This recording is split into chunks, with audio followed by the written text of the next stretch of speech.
Hello, my name is Dr. Jennifer Miller, and I am your course instructor for Sul-Ross State University's graduate education course, Design and Implementation of an Instructional Program, which is ED 6315. Welcome to the class. I'm excited to be your instructor, and I look forward to collaborating with each of you this semester. The purpose of this video is to review course objectives and information that can be found on the syllabus, along with talking about our textbooks, upcoming assignments, and just to introduce you to a few features in Blackboard that are available within this course that we will be using. I want to start by letting you know that I am here to support each of you. I know how busy you all are, serving in a variety of leadership capacities, and many of you working full-time. Maybe some of you are parenting as well. And so I know that this graduate course is something that you want to succeed in, and I'm here to help you be successful. So I will be communicating with you often in Blackboard using many features. But please stay in contact with me and let me know how I can best support you. I want to start by just showing you a few features in our Blackboard course. And the first feature is how to contact me.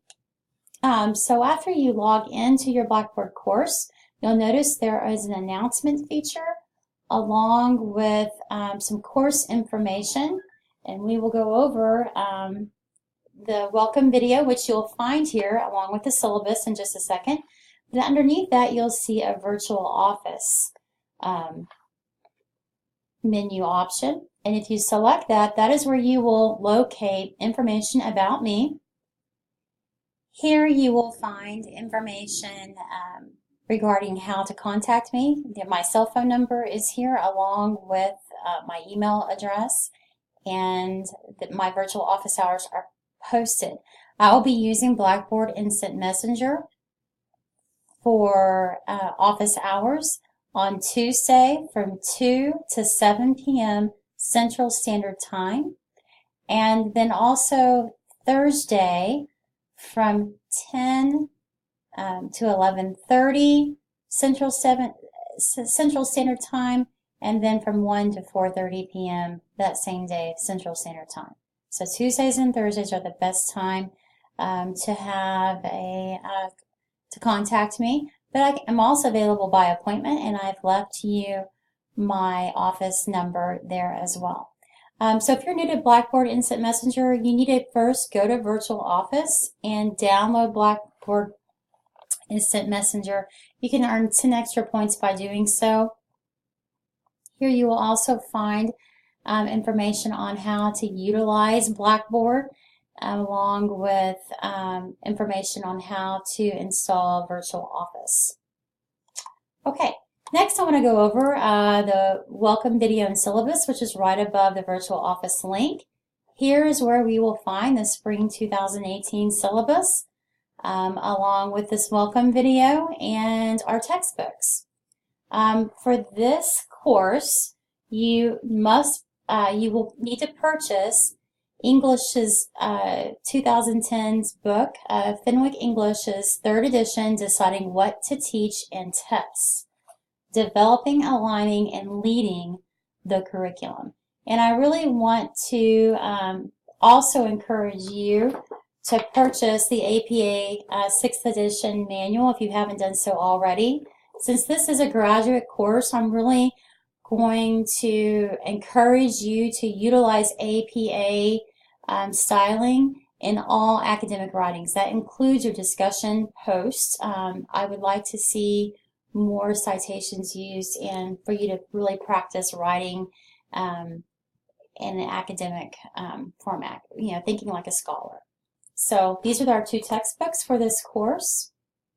And then the top link will take us to our syllabus.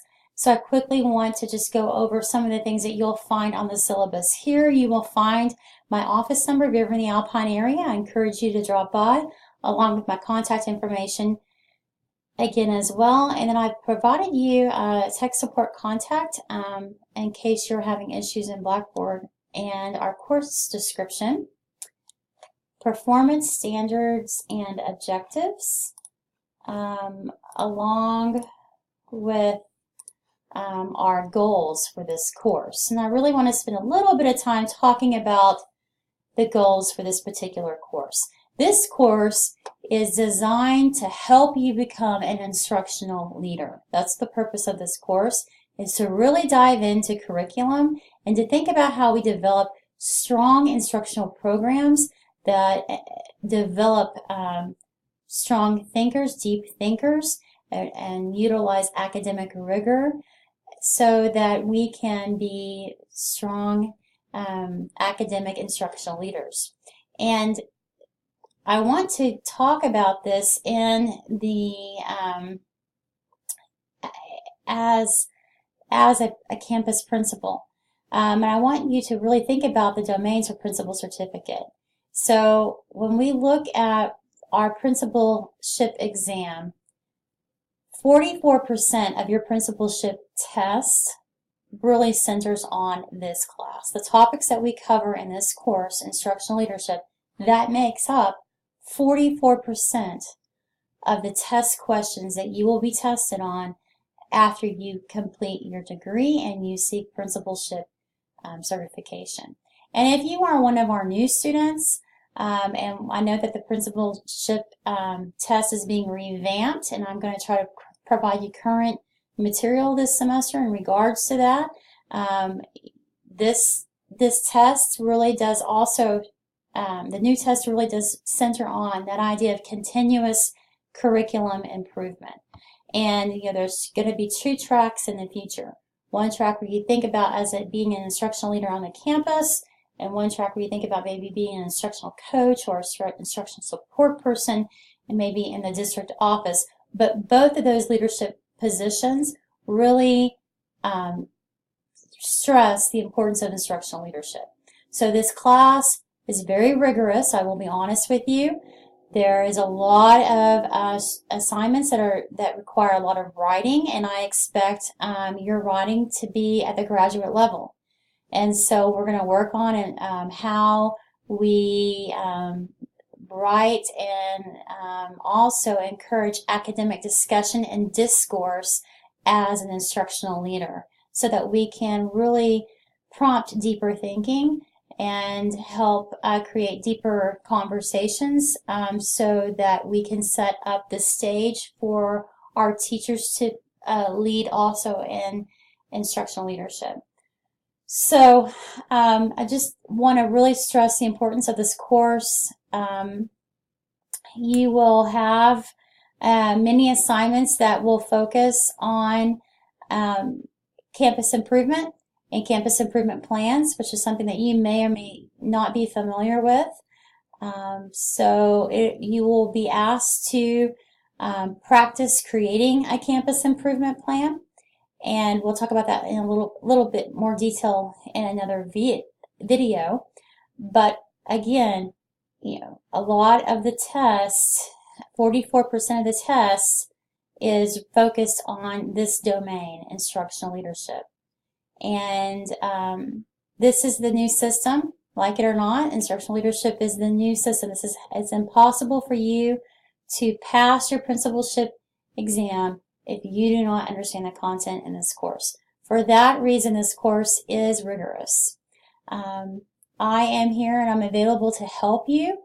I'm going to be your cheerleader and support person throughout this entire semester.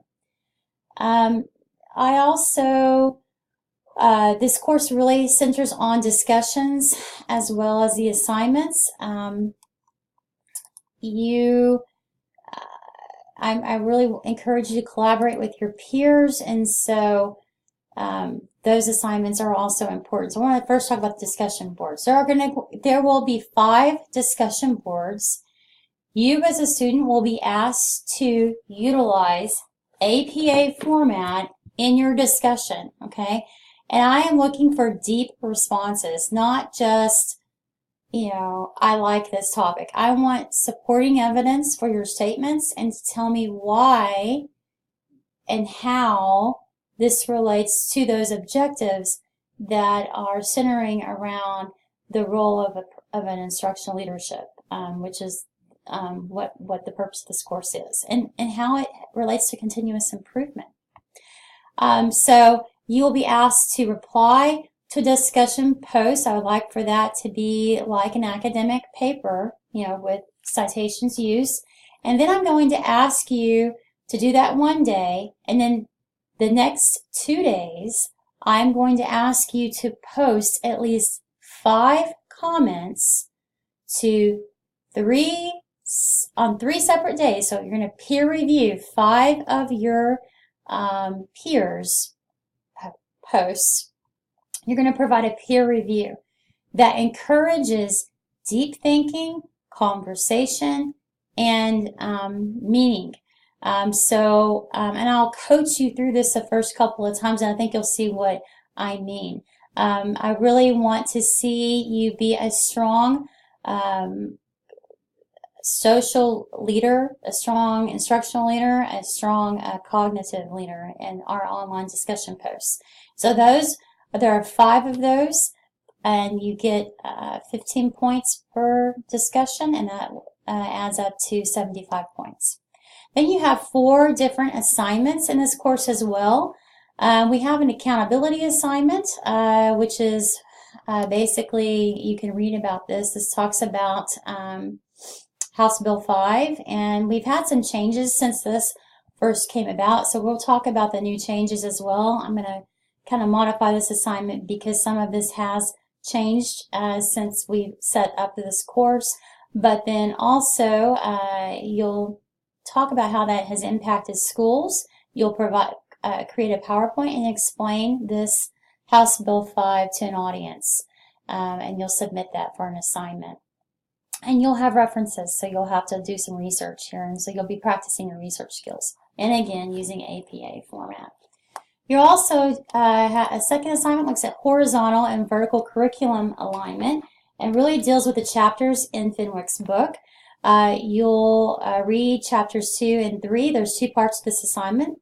The first one is you'll read chapters 2 and 3, and you're going to research information about our Texas resource system and some curriculum systems, and you will also interview an administrator for this particular assignment to learn more about the role of a curriculum assistant superintendent or a curriculum leader in your district at the district level.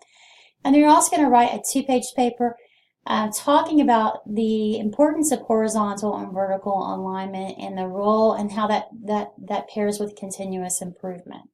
And there's information about that in your syllabus. The third assignment is really thinking about where does Texas curriculum come from. So you will research this and you'll write a summary of recent changes in our Texas curriculum system, and you'll talk about textbooks adoption and other important leaders that are related to where our Texas curriculum comes from in a paper.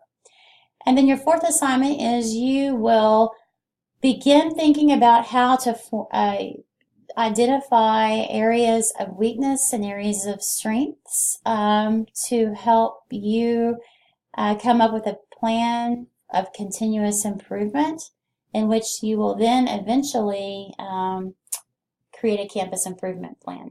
And so your fourth and fifth assignments really are looking at the campus improvement plan and what that is. And then finally, you'll have a comprehensive assessment, and then you'll also have a group presentation at the end. And I'll talk about that a little bit more as we get further in the course. You'll find our grading policy and information about accommodations in the syllabus as well. Please know that I'm here to support you. I wish you luck this semester, and I can't wait to get to know each and one of you. Have a great spring semester and Happy New Year.